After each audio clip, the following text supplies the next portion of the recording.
Welcome to another episode of Paranormal, the New Normal. I'm your host, as always, Jeremy, here to try and make this world seem a little more normal, which these days is just impossible. But my guest tonight, I, as everybody on this show knows, I've been saying since the show began back in April that my favorite cryptid of all time is Dogmen. And this guest tonight is a dream guest because I've mentioned their website multiple times on this show as my proof that these things exist. So, my guest tonight is D.A. Roberts from the North American Dogman Project. How you doing today, D.A.? I'm doing good. Thanks for having me on. Not a problem. It's as I just said in the intro, it is my absolute pleasure to have you on, and I am proud I finally have someone from this group on because I've been meaning to reach out to you guys for a long time, and then randomly on Facebook I see you pop up one day, and I'm like, oh yes, thank you. The fates work in mysterious ways sometimes. You should reach out to Nick Valente too. He's the Region 1/Region 5 temporary director. He'd be a good guest for you too. I could probably introduce you.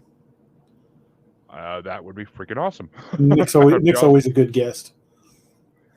I'm definitely down for that.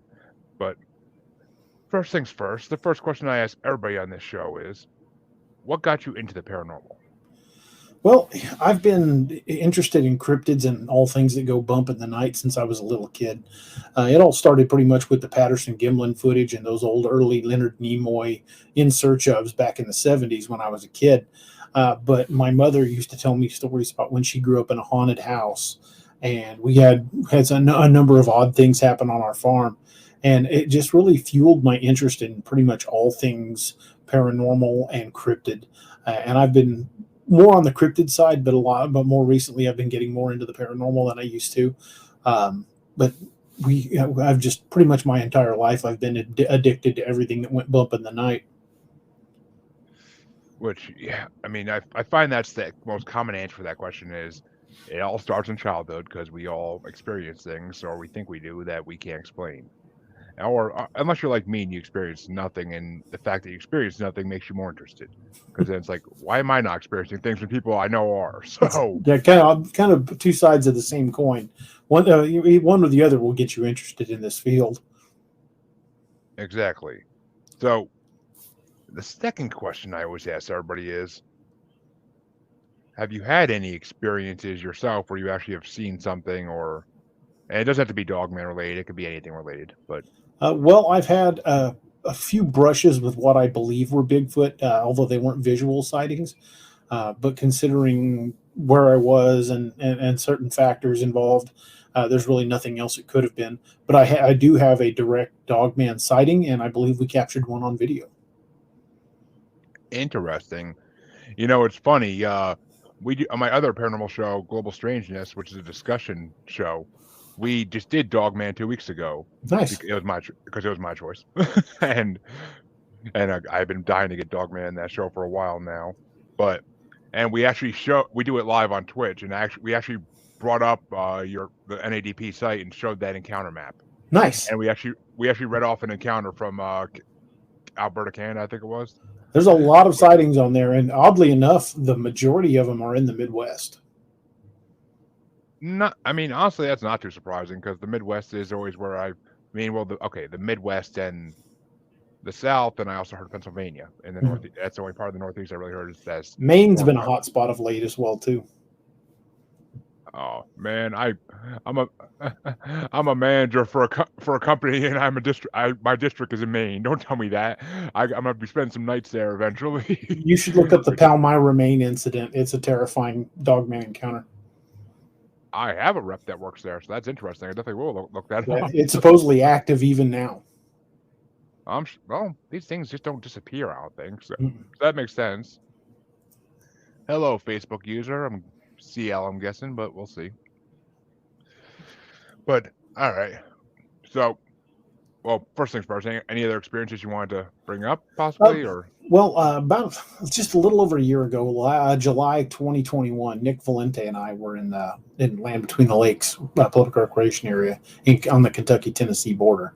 I got there before him. I was there for a couple of days before he was, but we hooked up and were pretty much driving all the back roads and checking out the campgrounds and looking for the site where the alleged incident that involved the murder of a family of 4 by a dog man. We were looking for that particular spot. But while we were driving on one of the side roads leading from DeMumbers Bay toward the main road through LBL, which is called the Trace, we were maybe a mile from LBL. Not from LBL, from DeMumbers Bay, heading back toward the main road. And I was watching the side of the road, and I saw a dark shape leaning with its hand against the tree. And the reason I saw it was it moved its head watching us go. I saw the movement. And when I saw it, I started hitting Nick in the shoulder. I'm like, "Hey, look!" And we were only doing like 2-3 miles an hour. We were just kind of creeping, looking for other like campgrounds back in the woods. And he slammed on the brakes and looked. And I saw it for probably between 10 and 15 seconds, maybe a little longer, because when you're in that heat of that moment, time seems to dilate. So it could have been longer, but to me, I think it was like 10 to 15 seconds. And Nick saw it for around 10. He didn't see it for the first few seconds, but it was a large black figure. It was about 6.5, maybe 7 feet tall. It wasn't huge, built lean. And it had the head like a kind of a cross between a wolf and a German Shepherd, but the snout seemed to be a little blunter. I couldn't see the eyes because it was kind of silhouetted in the morning light. And when it realized we were looking at it, it took off toward a ravine, which was about 50 yards behind, well, maybe 30 yards behind it. But it had this weird kind of bounding stride. It kind of went side, and then it was down in that ravine. And it was quick. It was really quick. Completely black, had the hawk legs, or what they refer to as digitigrade feet, and a black tail. The creature was completely black. Of course, we jumped out of the vehicle and went trucking over there, and the leaf litter was so thick you couldn't get any tracks, but you could see where the leaf litter had been disturbed when it took off.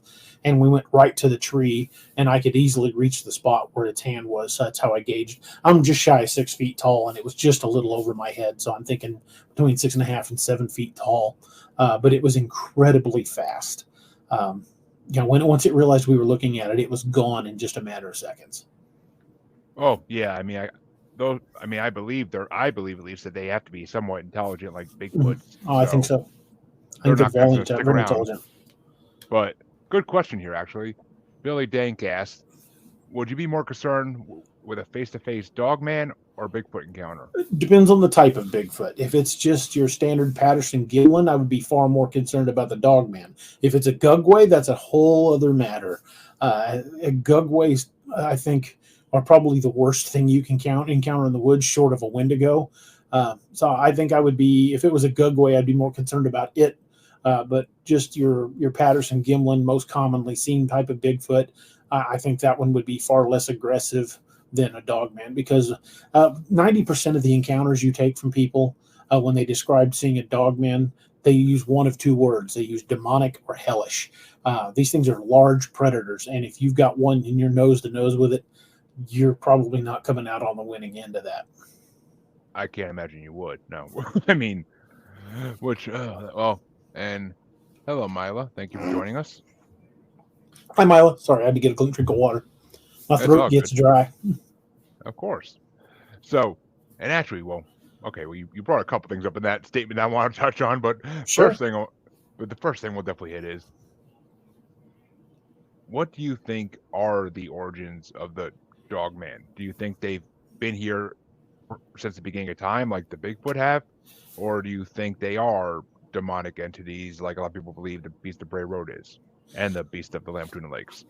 I think these creatures have been around for a long time. Sightings in the area of Land Between the Lakes, and actually it was land before the rivers, before the 1960s, date back to the 1600s when the first French trappers were going through that area. Both Christopher Columbus and Marco Polo documented seeing dog-headed beings on their journeys. The condition is called cynocephaly. Basically translated as having the head of a dog. And it's even described all the way back in Roman and Greek mythology. If you look at Anubis in the Egyptian mythology. Anubis had the head of a jackal, but there was a wolf-headed god that's a little lesser known, and I cannot remember how to pronounce his name. It's like Wewewep. Wewewep, I think it's a bunch of W's. Wewewep was the wolf-headed god of the Egyptian underworld, and the similarities are extant down through the centuries. I mean, even in Catholic iconography, Saint Christopher is known as the dog-headed saint. In a lot of Catholic illuminated manuscripts, he is depicted as having the head of a dog. Which actually, it's funny you brought up Anubis because I had a guest on my podcast, I think in like the 4th or 5th episode of my show, and he was in the army, and one of his troop mates saw a statue of Anubis in Egypt when they were over there, and he started freaking out, and he's like, "What's that? What's that?" And they're like, "That's an ancient Egyptian god," and he's like, "I saw that same exact creature in my backyard twice when I was a kid in New Orleans." There are a lot of Dogman sightings around New Orleans. Rougarou country, yeah. Mm-hmm. And so I'm guessing you're of the camp that dogmen are flesh and blood, not flesh and bone, not interdimensional. Well, I've spent almost 20 years in law enforcement, so I look at everything from a physical evidence standpoint. I'm not saying it's not possible that these creatures, they refer to it as the woo, and I don't know who coined that term, but I think it's kind of stupid. But anytime you get a report where they mention him being extra dimensional or can cloak or anything like that, it's generally lumped into that category they call the woo. And I will never be the guy that says that's impossible, that it couldn't possibly happen. We know portals have been opened by CERN and the Super Collider, so portals are a thing. Portals do exist, and I'm not saying these creatures can't, but Occam's razor says that the most likely explanation is usually the choice. So I think the most likely is that they are surviving megafauna, perhaps even evolutionary descendants from dire wolves. I think they are one of the things that went bump in the night when we were still building fire around caves. I like that one. I like that right there. That just, to me, that makes sense and I never thought of them as like, well, I guess I have in a way, because I mean, same as Bigfoot could have been Gigantopithecus or Gigantopithecus, however you say it. But I mean, it definitely, I mean, I feel like dogmen had to have existed for a long time, because like most people, I would assume that's where the legend of werewolves came from. Mm-hmm. Well, I think the legends of the werewolves grew as an attempt to explain why there were these remnant populations of these dog-headed man-like things. I think these things have been around for a very long time. There are dogman sightings all over Europe. There are dogman sightings in England. There are dogman sightings in Australia. I've talked to researchers that have sent me videos and pictures from all these locations. So it's not difficult or even a really big stretch of the imagination to think these things still exist in remnant populations, much like Bigfoot. And Bigfoot's seen all over the world under 1,000 different names. Yes, it definitely is, and it's, I mean, I just had a thing I was going to go for, but I mean, Australia. Dogman in Australia. I've yet to hear a story about that, but I mean, I can put you in touch with a couple of guys that have got their own YouTube channels. Ooh, because I mean, well, in the land of everything that can kill you, I could believe they would be there. Yeah, I think pretty much. What was it? Like 8 out of the 10 deadliest snakes in the world are in Australia. I mean, everything on that continent's trying to eat you or kill you. Yeah, and I mean that's the creatures we know about. I mean, don't even get me started on the bunyip and the yowie. But it's just, but what do you think about the fact that, I mean, do dogmen actually run in packs, do you think, or are they solo? I firmly think they do. I think if you see one, it's the one they want you to see. They are likely hunting you, and they're trying to get your attention on that one, much like in the first Jurassic Park where the one raptor got his attention and the others closed in from the sides. It's a pack mentality, and wolves hunt that way. They will one will run an animal until it's about ready to drop, and the rest of the pack will close in. It's a pack order, a hierarchy of the way these things hunt, and they are a super predator. Oh, I mean, yeah, they are. I mean, any dog, any creature that can run 2 feet and 4 feet, like that's just to me is insanely scary. Like, I would I say mean, they're even faster on all fours, but very capable on their hind legs as well. so, let's jump into what do you think of the Beast of Bray Road? Because I mean, I've watched a lot of documentaries on it. I've heard a lot of stories about it. I mean, I've read Linda Godfrey's stuff on it, and do you think that that town was actually into like satanic rituals and stuff, and that's why they summoned this creature, or do you think it was just always there and they happen to run into it finally? Well, a lot of the characteristics of the Beast of Bray Road are echoed in other locations. I don't think it had anything to do with any type of ritual or summoning. Dogmen are seen around cemeteries a lot. I don't know why. I can't explain why, but they are seen around cemeteries. In fact, if you look on my YouTube channel, there's a video I shot when I was in LBL, and while I was at the Nickel Cemetery, there was something moving in the trees around me, and I couldn't catch it on camera. But I was right at a cemetery, and that's where I got quite a bit of activity. So for some reason, these things, I don't know if it's because of the potential for digging up bones or even getting a fresh corpse. I don't know what possible reason they would hang around in a cemetery, but there are a lot of sightings of Dogman in or around cemeteries. I mean, I was gonna say, I mean, a dog just wants a bone, but Yeah, exactly. so I mean, but I mean, yeah, the Beast of Bray Road is like the most fascinating one. Well, okay, second most fascinating one to me because it's been seen for what 60, 70 years now at least. Oh yeah. So it's to this day. I mean, they still report sightings of it, and I mean, they basically celebrate it at this point. It's a way for them to get tourism with that over in that way. If But you go to LBL, the north end of LBL in Grand Rivers, it is totally the opposite. I was kicked out of a bait store for asking about the Beast of LBL. A few other people just claimed they'd never heard the story. And I spoke to a deputy sheriff and identified myself as a retired cop. And he told me straight out, one cop to another, if you know what's good for you, drop it. But 20 miles, no, it's not even 20 miles, like 10 miles away in Paducah, Kentucky, literally people that just overheard me talking about it were like, oh yeah, I've got a story to tell you. In Paducah, they all knew about it and were perfectly happy to talk about it. But Grand Rivers makes a lot of their money off tourism, off the bass tournaments they have on those lakes. And they did not want to talk about it and were not happy when I brought it up. well, sure, they don't want to scare people away from their tournament, but Right. which makes sense. But the most the most interesting one to me that I mean, I didn't hear about this till after I heard about Beast of Bray Road, but the land between the lakes, that whole case, like just has Well, always fascinated me because of how gruesome it is. there's more than one. In 1974, one of the game and fish officers saw a couple dismembered in Demumbers Bay. He saw it from a boat Really? and couldn't get to them before it killed them. Good. So there are multiple stories of these creatures killing people in Land Between the Lakes. Which I mean, and we actually when I was talking about that in our show 2 weeks ago, we actually brought up a picture of Land Between the Lakes taken from the air, and we all said like, okay, that looks like a perfect place for a bunch of these creatures to live and never be seen because it's so wooded, and they could hide in. Looking at the pictures are one thing. Being there is totally different. I grew up deer hunting. I've been in and out of the woods in Missouri my entire life. I've hunted everything you can hunt just about on North America. But here's the thing.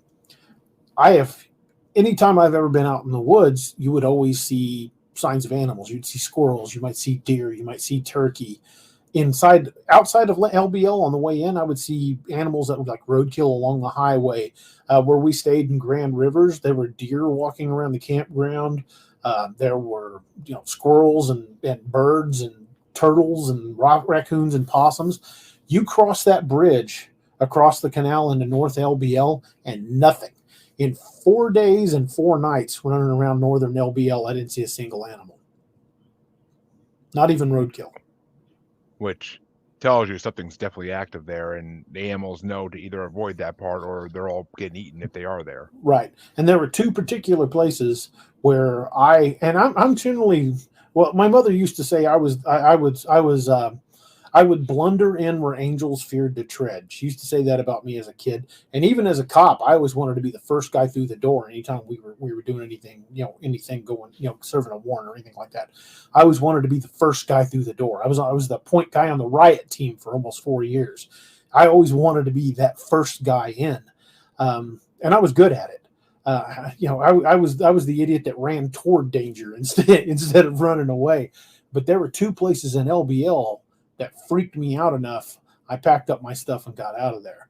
And that was when I was hearing something stalking me at Nickel Cemetery. And then again, when I walked into the woods down by Demlumbers Bay. See, you couldn't pay me enough to go in those woods. You couldn't pay me enough because I was alone at both locations.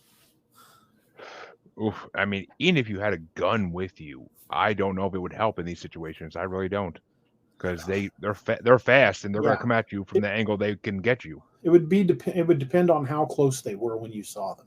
If they were closer than say 20, 30 feet when you notice them, you're not going to get a weapon drawn in time to save yourself. They are too close. You're going to have to see one at 40, 50 yards in order to be able to get a weapon up in time, because the one I saw was just incredibly fast. It covered 30 yards, maybe 35 yards in 4 bounds, and it was maybe 3 seconds, maybe just bang, bang, bang. Which, I mean, let me ask you this. Do you think the government knows these things exist and they're just like covering it up? Like they did with aliens for years. I'm a firm believer that the government has known about these things for a long time. And I'll tell you my crazy tinfoil hat theory if you want to run down the rabbit hole with me. One of the first known recorded encounters of a Bigfoot killing somebody is the Bauman encounter. The Bauman encounter was recorded in the book The Wilderness Hunter by Teddy Roosevelt before he was president. The level of detail that is in that story is not something you would get from most people that have an encounter. I know I've taken hundreds of encounters, personally, and you've got to draw details out of people. They don't tell you where they put their beaver traps. They don't tell you what kind of trees were around their campsite. They don't give you that level of detail. So me and a number of people that I've spoken with believe that due to the level of detail, Bauman was actually Teddy Roosevelt.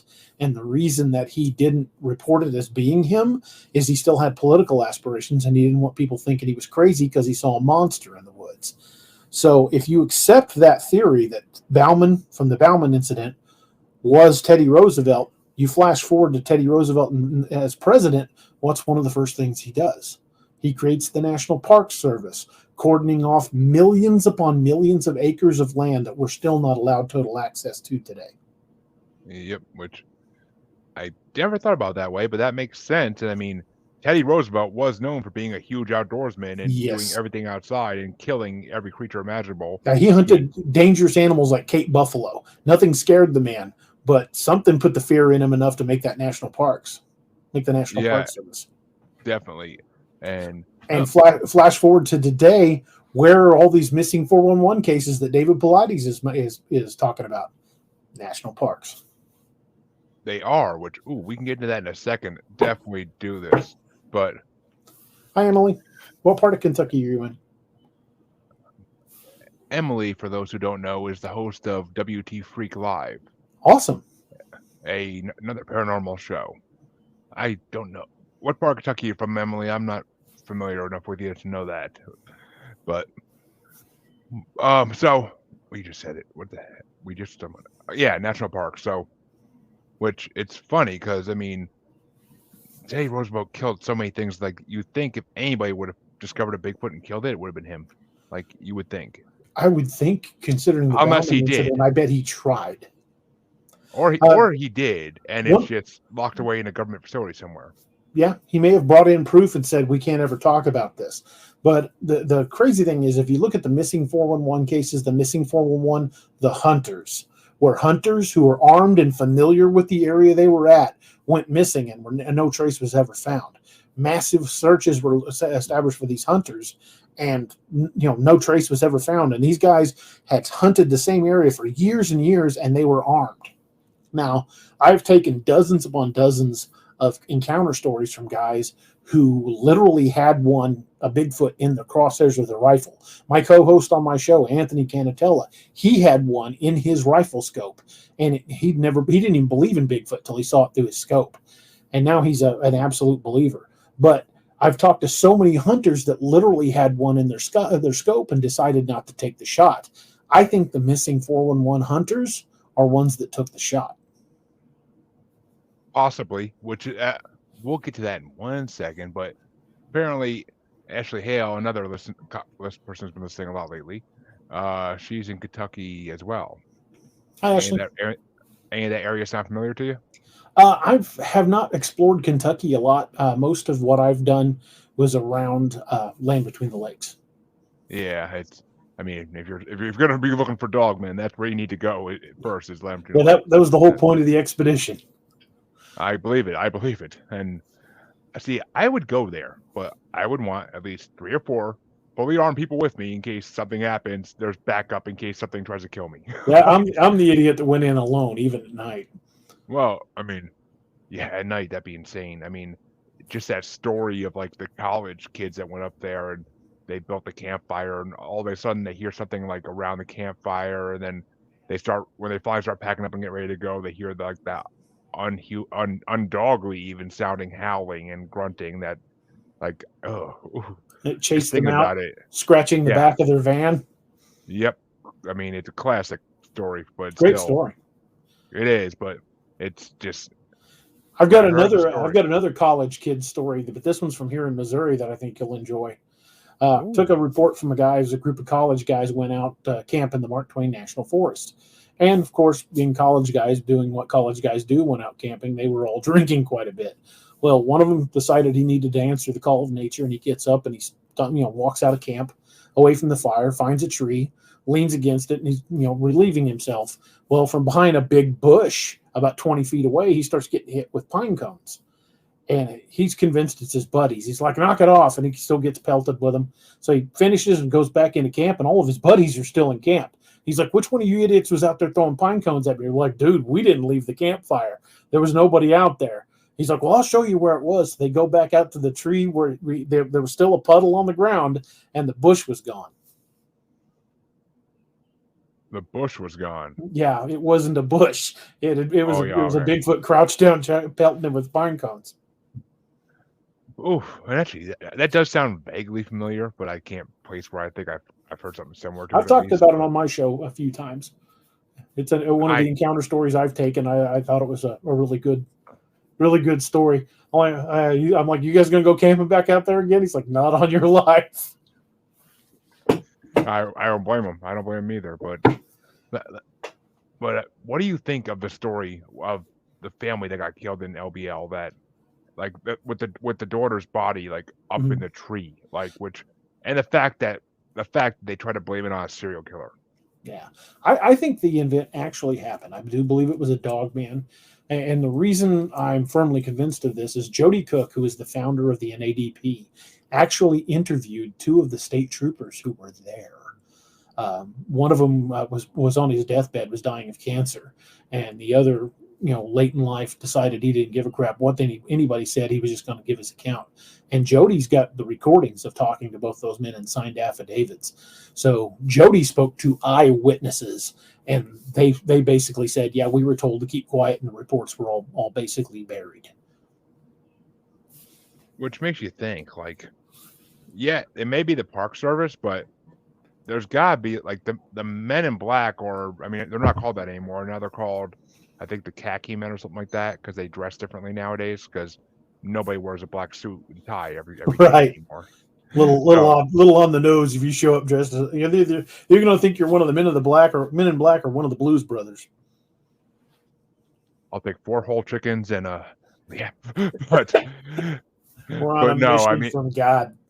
Oh God, I love that line. I do too. That's a great movie. That movie's classic, but yeah, because the khaki men, as they're called nowadays, because they basically, from what I've heard, they wear Hawaiian shirts and khaki shorts to blend in with suburban dads everywhere. And because I mean, I'm a suburban dad, and I sure as hell don't wear Hawaiian shirts, but okay. I do. But I have a bunch of Hawaiian shirts with Bigfoot themes on them. now, see, if I had those, I'd wear them.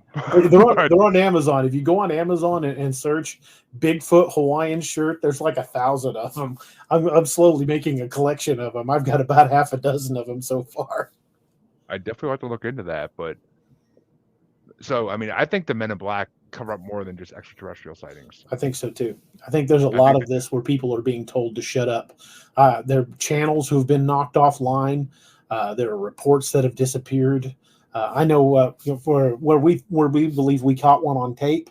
You can see the video on my YouTube channel. It's called the Joe Bald Breakdown video, where we think we captured a dogman on tape, but we didn't set out to do that. I was shooting a promotional video for one of my books called The Lakeview Man, and we were just down there shooting a video in one of the locations on the books. It's an old campground called the Joe Bald Campground down near Kimberling City, Missouri, that the Army Corps of Engineers shut down about 25 years ago. Weird that they would shut down an active campground, especially when one in that such a great area for camping. When I started digging into why they shut it down, I found about at least 8 reports of missing people in and around that campground. So I started gathering information on it, and when I went back to pull those reports to make printout copies of them, they were all gone. Every one of those reports had vanished. You can't find them, which is really bizarre. But we shot that video, got in the car and left. It was me, my best friend Steve, my wife, and his wife, and our wives stayed in my minivan while Steve and I got out and shot this video. And I'd watched the video a bunch of times, and you could see eye shine at a number of places in it. But it's Missouri in the woods; you're going to see a lot of eye shine at night. So I didn't think too much of it. But about 1.5 years after we shot the video, we were showing that promo video on a show I used to do called The Nightmare Hunter. And we were showing the video, and one of the guys in the audience, he said, "Hey, I saw something move behind one of those trees." And I'm like, "Nah, I've watched that video 1,000 times. There's nothing in it." He goes, "No, I'm telling you, something moved." So I sent the video to a couple of guys I know, Adam Shepard and Josh Jones. They do video analysis, and what they sent me back was pretty terrifying. You can at one point see something with a wolf-like head leaning out from behind a tree, and you can even see its hand on the tree with the claws. And it's at about 9.5 feet off the ground. It was a big one. No black bears in Missouri that get that big. A 9.5 foot tall black bear would be huge. But on the video, you can see it lean out, and when my flashlight pans past it, it goes back behind the tree. That is so creepy. And it's a great video. That demonstrates their intelligence. If they know a light's coming, duck back. And they got within about 30. Well, I showed it to Nick Valente, and he believes there were several in the background. Ones we couldn't see, he said, because of the behavior. But if that was true, they got within 30 yards of us. And Steve and I were both armed, and I don't think we were carrying enough firepower to have stopped one. If it had wanted us, it could have gotten us. Oh yeah, I mean, those things I'm sure, would go over anything. Billy says we've camped a few times near Patty Creek near Roby, Missouri, deep in the woods, and felt a presence there for sure. Eerie. Roby is a creepy area. There are a lot of sightings of Bigfoot and Dogman along the Gasconade River, which is very close to there. My brother lives out near. Trying to remember the name of the little town. It's out past Falcon, Missouri. It's in the middle of nowhere. But that area is very densely wooded. It's very close to the Mark Twain National Forest. That whole area out there is just pretty creepy. I can imagine. I mean, I am not much of an outdoorsman myself. Never have been. Never want to be. But I like my TV and my games, and my podcasting. But I just, I mean, I've gone hiking because my wife makes me, and I mean, every time I do, I'm just looking for Bigfoot. That's all I'm doing. Oh, absolutely. But even if you spend a day in the woods and don't see anything but deer, it's still a good day. I mean, I see deer in I see deer in my freaking yard, but other than that, even when I'm in the woods, I see nothing besides occasionally a garter snake running through the grass. But I mean, I've looked in Freetown State Forest in Massachusetts, and I've done some around Leominster State Forest too, like looking for Bigfoot kind of. But I don't go deep enough, I don't think, and I'm okay with that because I don't want to go that deep in the woods. Well, I Like, don't think you necessarily have to go that deep. As researchers go, I guess you could call me a lazy researcher. Some people do, but I don't think walking out into the deep woods, banging on trees and hooting and hollering is going to attract them. You're not going to find anything doing it that way. All you're going to do is push them away. We had Ron Moorhead on my show, and I talked to Ron at length. And when Ron had the Sierra sounds analyzed by a Navy cryptolinguist, they ran it through a computer, and that the calls that they recorded on the Sierra sounds had peaks and valleys both above and below what human voices are capable of producing. So that means that a Bigfoot's vocal range is way beyond anything we can do. So if you're out in the woods trying to do your best Bigfoot call, it's like listening to the London Symphony Orchestra with one headphone. You're not getting the stereo effect. You're not getting the entire picture. So anytime you go out, we don't know what knocking on trees really means. You could be driving them away, and anytime you're hooting and hollering, to us it would be like, again, listening to a stereo song with one headphone. You're just not getting the whole picture. So I think you're wasting your time out there yelling and screaming because it's not going to sound right to them. They're going to know instantly it's not one of their own.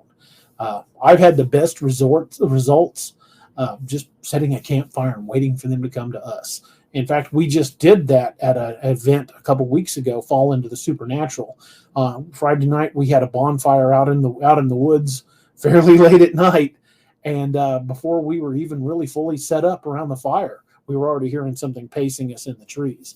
And at one point during the night when we were talking about Bigfoot, something threw something out of the woods at my wife and another lady. ooh, see, And that was just 2 weeks ago.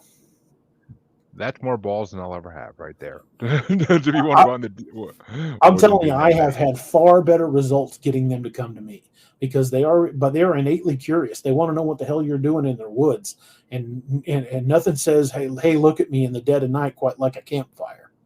Well, yeah, I mean, that's why there's so many stories of people seeing like a silhouette when they're sleeping in their tent at night, like after that, and like it's huge. But Right. and it's you just said something I wanted to fucking comment on. But no, I mean, well, you said we were talking earlier about missing 411, which let's talk about that for a second because Sure. I brought that up on this show many times when I try to talk about Dogmen because, well, one, I had a guest on a few weeks ago. You may know him or know of him, Lon Strickler. Yeah, I know Lon. And like he says, most of the Dogman sightings he has in Pennsylvania are all around mines. Which I've had other people on the show who are outdoors people, and they say they've been in these mines in Pennsylvania, and these mines go back further than anybody has ever explored. Like if people want to disappear, they go in these mines and they could live like if you know what you're doing, you could live in there for the rest of your life. Right. Well, so here's the thing: if you take the map, if you Google map of missing 411 clusters, you can bring up an image of a map that has all these little hash marks on it in clusters where the majority of these disappearances have happened. And if you take that missing 411 map and put it up on your screen, and you bring up a map of known cave systems in the United States, they almost perfectly match. They do basically perfectly match. I've seen it done on Facebook and everything, and that's what made me really start thinking about it. I'm like, these caves be a perfect place for all these different cryptids to just hide out and during the day maybe, and just hide in these caves and sleep during the day, and then at night they go out and try to find food. Well, some of these spelunkers that are exploring like Mammoth Cave and some of these deeper cave systems, it's not an easy process. People think going into a cave is just you go in with a flashlight and a thermos of water and you're good to go. Some of these caves go back miles and miles. In order for you to get that far back, you've got to plan months in advance and go in and drop off supplies at certain points and have base camps.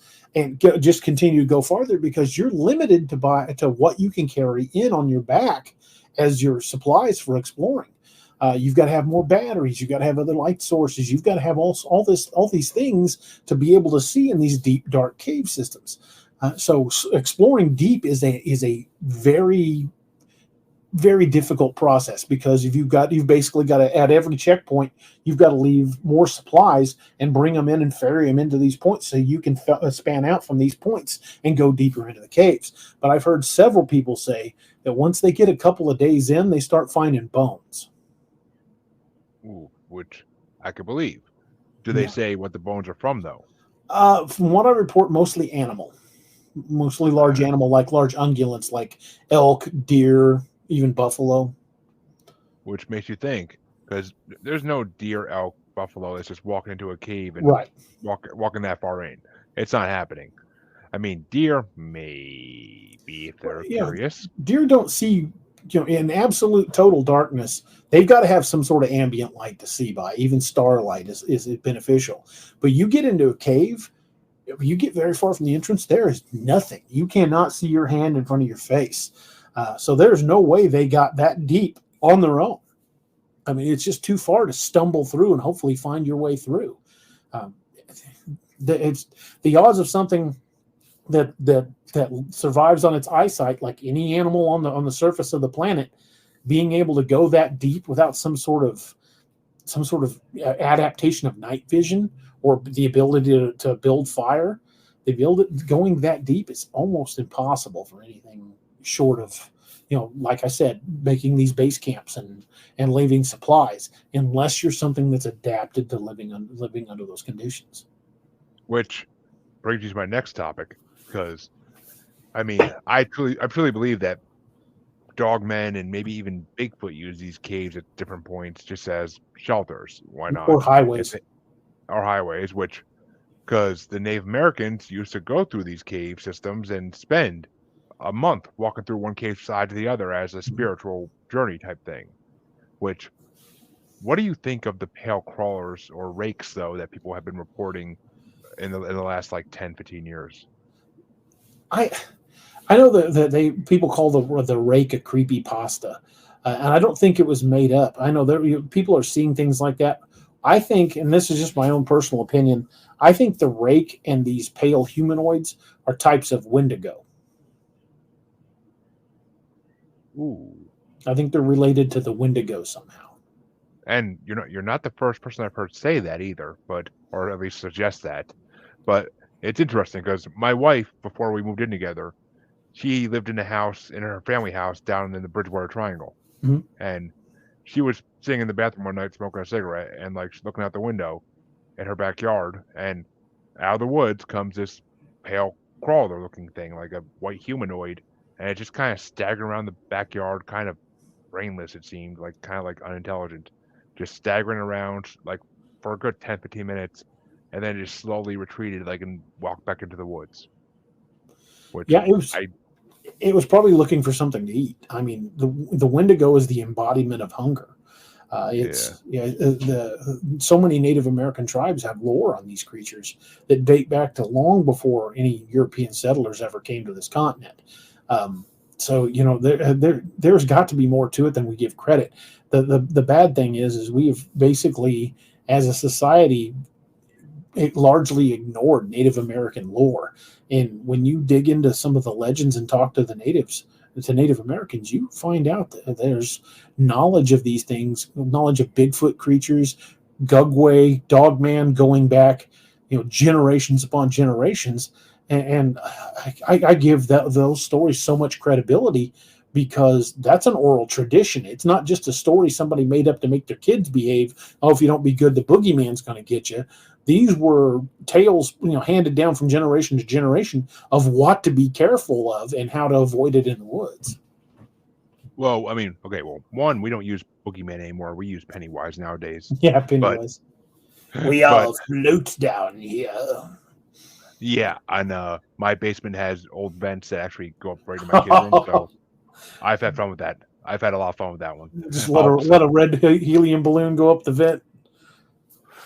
I've never done that part, but because I mean, if I pop open the vent, they're gonna see it because we close the vents off and seal them up so heat wouldn't get wasted. But I mean, but I'll stand right beneath it and lift it up like just with a finger and be like, "Hello, kids, want to play?" And like the first time I did it, they ran screaming out of the room, and I should have waited and used that at a better time, but the other, What a I balloon! mean, yeah, the other thing though is, I mean, yeah, Native American lore is so important. I mean, the fact that they say they traded, some tribes say they traded with big hairy men, Hmm. which that right there to me screams Sasquatch, like Well, 100%. the Lakota word for Bigfoot is Shietanka. And what that translates as, it doesn't translate as big hairy monster. It translates as big brother. Yeah, I've heard that before. Yeah, I mean, it makes sense because I Mm. mean, if as long as you weren't doing anything to destroy their land or invade on their territory, I doubt that Bigfoot would ever really harm you. Well, now there are a lot of Native American tales of them coming into camp and carrying off women or children, sometimes even men. Well, I mean, there might have been some cannibal tribes, just like there was with Well, every I think culture had when it cannibalistic comes tribes. to, I think when it comes to Bigfoot type creatures, I think you're going to have different personalities, just like you do in people. Some are going to be friendly, some are going to be mean, some might be a potential serial killer. I mean, there's so much potential in these creatures. If they are as intelligent as we suspect, then you're going to run into different personalities. You're going to find ones that kill just because they can. Now you keep saying that name, Dugwai, which Gugway. yeah, I can't say I've heard that before. Gugway is an old Iroquois word. It was actually kind of passed down from the word Kukway, but it means face eater, and it's a Bigfoot type creature, basically with the face of a baboon. Much more powerful, and the reports of these Gugway creatures are all very very aggressive. The Lakota used to refer to it as the Bear Man, because it looks like the face of a bear, but it's a mandrill, but it's built like a Bigfoot. It's upright. Some accounts say they have 3 toes with claws, others say 5 toes with claws, but they're like Bigfoot's steroided out crazy cousin, because they're the size of a Bigfoot, but extremely more aggressive. Bigfoot Gugway encounters are all very very aggressive encounters. Yes, which I mean, most dogman encounters are not typically aggressive. From what I hear, a lot of dogman encounters are like a lot of bluffing and like running at you, then or avoiding you at the last. they see you and run. Yeah, But there are a lot of aggressive dogman encounters as well. I'm sure. I mean, well, if they're as intelligent as Bigfoot are, then there's going to be different types of them that want to react different ways because either they're sick of people coming to their territory, or they're just going to play with them, or they're going to avoid them. I mean, same as a lot of Bigfoot. If they hear humans, like you said, with the calls, like they can tell the difference between a human call and them trying to do a Bigfoot call and a regular Sasquatch call. Exactly. The Choctaw have a legend of the Bigfoot and the Dogmen going to war over territory. I was actually going to ask you if you ever heard of like actual like a Bigfoot dogman like fight somewhere. Yeah, there are a lot of accounts of people claiming Bigfoot and Dogmen got into it over territory. There are even a lot of stories that come out of LBL, because the north end of LBL is Dogman encounters and the south end is Bigfoot, and near the middle is where the National Parks Department, for some reason, have reintroduced wood bison and elk. Um, almost Wonder like why? they're putting, and you're not allowed to hunt them. Yeah, people aren't allowed to hunt them, but it's almost like they put a large food source in there to try to cut down on the number of people going missing.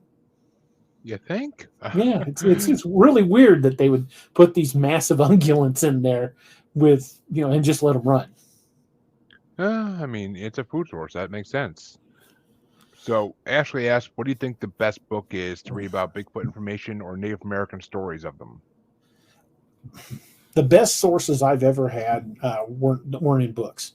They were talking to people. There's a podcaster named William Nighthawk. He has a channel called Nighthawk's High Stranges. William Nighthawk is a Lakota shaman. That guy is a fountain of knowledge. I love just hanging out and talking to him. Every time he's been on my show, or him and I have just sat down and had a conversation, I learned so much. But there are a lot of good books. And there's even some really good documentaries. I would follow the guys from Small Town Monsters because they put a lot of work in their research. I actually had Alexander Petikoff on here last night. Yeah, he's a great dude, and Eli, it's on there. He actually narrated one of my books. Eli's awesome, but yeah, there's a lot of good books out there, and there are a lot of books that are just kind of, half-assing it. And I'm not going to call anybody out by name. My books, I've got 27 books in print, but they're fiction. I write fiction, but I've used a lot of the encounter stories I've collected over the years to create the behaviors of the creatures in my books. I write fiction because it's what I enjoy. I'm a horror nut, but my research is legit. I don't research just because I think it's fun. I'm really drawn to digging into these creatures. I am planning on doing a series of nonfiction books, like field journals, kind of thing like that. I want to do one that's just on the different types of Bigfoot from around the world. I'm actually looking at it. I've been talking to an illustrator who'll do an illustration of each type from the descriptions, and we're wanting to do something like that. But as far as books that are anything by Ken Gerhardt is really, really well researched. No Ken. Ken's a really good dude. Him and Lyle Blackburn really, really dig in and know their territory. Lyle Blackburn is amazing. Yeah, really, really good dude. I'm trying to think anybody else. I know I've got a bunch of books but they're behind my green screen, so I can't read off any of the titles. I mean, anything by Stan Gordon is always fun. Oh, absolutely. Or anything by Lauren Coleman. Yeah, Lauren Coleman too. I mean, Linda Godfrey. They're all. Linda Godfrey is I consider the grandmother of the Dogman stories. She really is the first one that kind of brought that to light. But there are stories of Dogman type creatures prowling around different areas that date back generations. So seeing these creatures is not new, but she's the one that kind of brought the name Dogman to light. Oh, she spent like a full year out in Bray Road area just like researching this and like. Well, she lives in Elkhorn, which is right there. True. Did she at the time though? Yeah. When she first heard about it, she was a reporter for the Elkhorn paper. Okay. Yeah. It's been a while since I heard her like full bio, but it's I have a couple of her books somewhere in this house. I just keep forgetting where they are. But Ashley, another great book. If you want to read, my good friend Barton Nunnally has a series of books. He's got 2 books called Mysterious Kentucky, volumes 1 and 2. Read those books. Those are fantastic. Barton's a hell of a guy, and he has got some great knowledge to share. Oh yeah, I mean, basically anywhere you live, just literally search for a book title with the name in it, and you'll find some cryptid books there. I have a couple that one of my guests on my podcast wrote for New Jersey, Eleanor Wagner. I know the name. Yeah, I actually have that book. I have I have her 3 nonfiction books. Her fiction book was a little bit too teenage romance for me, but I didn't want to. Well, trust me, there are no teenage romance in any of the books I write. They're I know they're pure horror. I'm curious now. 27 books, holy shit! And like, oh my god! And I'm about a quarter of the way into book number 28. God. And are they all Dogman related, or are they just all different cryptids? There's a lot of different cryptids. I have a zombie series. I also have a sci-fi series. But the thing about it is all of my books interconnect. You'll see characters from one series show up in another. And what I wanted to do is I wanted to create a much larger universe. So all of these series interconnect. And if you read them in the right order, it tells a much bigger story. Oh, it's a multiverse. Right. Fans of my work refer to it as the DA verse. And Alan apparently says the Ballman story. Yeah, we were talking about that. Okay, I was gonna say, we talked about that, didn't we? Yeah. Yeah. I believe that was actually Teddy Roosevelt himself. Yeah, which it makes sense because Teddy Roosevelt was a very mysterious man, Hmm. and before he was president, like he was out in the wilderness doing God knows what everywhere. But He was also a very tough individual. I mean, he during a speech there was an assassination attempt, and the man was shot. It and he went kept through. giving a speech. It went through his speech and punched into him about 2 inches, and he finished the speech before they took him to the hospital. That's tough. Yeah, I mean, yeah, he is. Teddy Roosevelt is a man that every man should have wanted to have been 100 years ago, like Yeah, 100%. I mean, he led the Rough Riders up San Juan Hill. I mean, the dude was a badass. Yeah, and then I mean, well, he became president like he should have been because he deserved to be president at that point. Right. He be, I mean, hell, if he was around nowadays, he would go to every other. He would be fighting with the army in every country. Like he No. would, Oh yeah. He cigar in was. his mouth, he'd be over there. Like, Oh, absolutely. Yeah, he was a man's man for sure. yeah. Which, all right. Well, since you mentioned it, let's talk about the Wendigo for a bit before we wrap it up. Sure. Well, I get this question all the time when I'm talking to other people about it. Do you think the Wendigo and the Skinwalker are related, like the same thing, but just different regions? No, I do not. The Thank you. Wendigo is an embodiment of the spirit of hunger. It's like a curse. The Skinwalker is something totally different. I have a very good friend who is Navajo. Oh, sorry about that.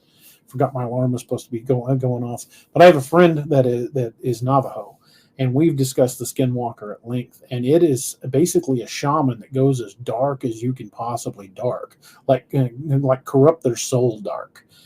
And they gain the ability to change shapes. He said they can change into other people, they can change into insects, they can change into birds. The Wendigo is just the Wendigo. They're very separate entities, and if you look into the lore, they're really not much alike, other than the fact that they change form. That's where the What? similarities pretty much begin and end. Yeah. Which I mean, I've thank you. I've had so many people try to tell me like, oh, they're the same thing. There's different regions. I'm like, no, they're not. Like They're if not you even actually look close. into it, no. I mean, but the the Wendigo. I mean, a lot of people try to say that it was just a story that early settlers told to like scare people. Like Now, it was there are not. documented cases of it. In fact, one of the most famous cases was a guy named Swift Runner, a Native American, who was actually hanged for cannibalism on it. He ate his family. And in modern psychology textbooks, there is something called Wendigo psychosis. Just about, I want to say about 20 years ago, there was a guy on a bus, on the Trans Canada Highway that just it was just riding along, heading on to wherever he was going, and just snapped and killed and started eating one of the other passengers. They evacuated the bus, and when the police took the guy down, he had chunks of flesh cut off this poor guy that he killed in Ziploc bags in his pocket. Um, and they say he was a victim of what they call Wendigo psychosis. But if it falls right in line with what the Native Americans say, that the Wendigo can possess you. So, was he possessed by the Wendigo? Was it a psychotic break? I don't know, but I do know the guy was hospitalized instead of going to prison, and he's out now. Ooh, which I mean, well, I'm sure they're keeping an eye. I'm sure they're keeping an eye on him. I'm sure. Hopefully. But I mean, it's funny because whenever I think of the Wendigo, I always just think of like the Monsters and Mysteries in America segment, like where they had like the teeth chattering in the background, and like that's all I hear when I think of the Wendigo is that noise, like that's all I think. That clicking sound. That's all I hear. Yeah, but the Native Americans have been talking about Wendigo for a very long time. In fact, if you ask William Nighthawk about them being told as children not to whistle in the woods, it's because you could attract the Wendigo. There are Wendigo sightings all throughout Canada, a lot of the northern states. There have been sightings of Wendigo in Colorado. Pretty much anywhere where it gets cold. It's generally the spirit of famine that comes in extreme cold temperatures. Which I mean makes you wonder, like, Mm-hmm. is it like a frost giant type thing, like for Native Americans, kind of, where it's just like an ancient deity almost, like, or I like a think hell? it's more like a demon. I think it is the physical embodiment of pure hunger, like to the point where you would eat other people. And in fact, the original legend stated that anybody who ate human flesh could be cursed to become the Wendigo. I think it very much can possess people, and I think in extreme cases they will start adapting. Their body will start changing. They'll be very emaciated. They'll be very gaunt. In some depictions, it shows them with like the head, the skull of a deer or an elk with the antlers sticking out. I think that's a mask. I think they actually wear that because they will kill pretty much anything and eat it. They talk about how in the hunger they've chewed their own lips off or stripped the Yeah. flesh from their fingers.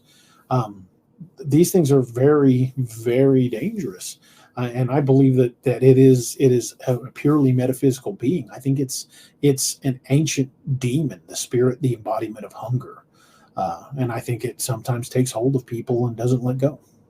Well, I mean, deities can be demons too, because I mean, True. Hades was a deity. So, but yeah, and as we says, most older people say don't talk about them, don't acknowledge anything seen, don't whistle woods like you said. So yeah, And if you hear your name called from the woods at night, don't answer it. yeah, that's a big one. Like Yeah. that's one I always heard. I mean, and That they're um, able to mimic the voices of people you know. yeah, which I mean, that's also something that, and that is something that's also been related to demons, is that they can imitate voices to get you to do what they want. Right. So, I mean, it could really be all copic stuff. They could very much well be demons. Like that's possible if you believe in that type of stuff. Some people like to say they don't, but I am a firm believer that there's evil things in this world, whether you want to call them demons or whatever you want to call them. There are evil underworld entities in this world that are not meant to be here, but they are here. Yeah, every civilization down through recorded history talks about creatures very similar to what we refer to as demons. Yep. So I think they're a very ancient type of entity of vast power that likes to taunt humanity. They attempt to corrupt. They can attempt to destroy. And whatever religion you describe, whatever religion you believe in, there's some version of what could be considered a demon in all of them. Yeah, I mean, it's just it's the way it is. I mean, it is that way, and I mean, honestly, last night I'll tell this one last experience, then we'll wrap this up because I don't want to keep you all night. But last night I was asleep. My wife was up to like 1, 2 in the morning, whatever, and we have a mastiff, a 7-month-old mastiff, and she until today she was staying in a cage in the garage for the last like month or so, and all of a sudden last night my wife said that she started making sounds that she never heard a dog make before. Like it sounded like something was trying to kill her. So my wife ran out to the garage to check on her, and the dog was visibly shaking. And so she let the dog out of the cage and like brought it in the house. But she said when she turned around to go back towards the house, and it's the back of my garage. It was originally a chicken coop that we used for a chicken coop, Mm-hmm. and there's ladders there that go up into the rafters. Well, not the rafters, but like a loft. And by the ladders, she said she saw some kind of shadowy figure like standing there. Like she thought she didn't want to stick around and find out. But I mean, we've known my house has spirits, but there may be something else here that we didn't realize was here. Well, you start getting into the realm of shadow beings, and those, across the paranormal spectrum, people report them. I'm not a big, I refer to myself as a psychic brick. I'm generally not the guy that has paranormal experiences, but even I've seen shadow beings, and they're pretty frightening. I've never seen one. My wife has, because in the house she lived in the Bridgewater Triangle, was built on Native American burial ground. So it's like straight out poltergeist, that house. I've never seen anything in that house, but I've gotten some creepy ass feelings at night. Like I've chased them as a cop. Shadow beings, really? Mm-hmm. I was clearing a building and was on a floor where I was the only one on the floor, and saw one cross between two pieces of equipment, and I spent a considerable amount of time running all over that floor trying to catch it, and it finally disappeared near the elevators, and the elevators were not in service, so it didn't get away. There was no stair opening. There was just those elevators. And when I got to the elevators, it was just gone. Well, I mean, shadow beings are one of those things that I believe could be dimensional. They could be slipping Well, in it and could out be of something dimensions. demonic. I mean, we don't know. Yeah, we don't. That's I A, mean, a remnant of a ghost or a revenant or something like that. We don't know what they are. But people report seeing them all over the world. well, as my listeners know, I actually have a theory about evolution of ghosts, but I will save that for another time. Or if you guys want to have me on your show sometime, I can tell it there. Sure. I also Might have to have make that happen. I also have an extraterrestrial theory that's very out there, but some people love it, some people laugh at it. But Hey, the thing is what people fail to realize is whether it's the paranormal field or ufology or cryptids, there are no experts in any of these fields. Anybody that claims to be an expert is out and out lying to you and probably trying to sell you something. There are no experts in any of these fields, and all we have are theories. Yeah, your theory on any of this is just as valid as mine. Anybody in the audience that's listening tonight, if you've got a theory, that theory is just as valid as anything we could come up with because we don't know.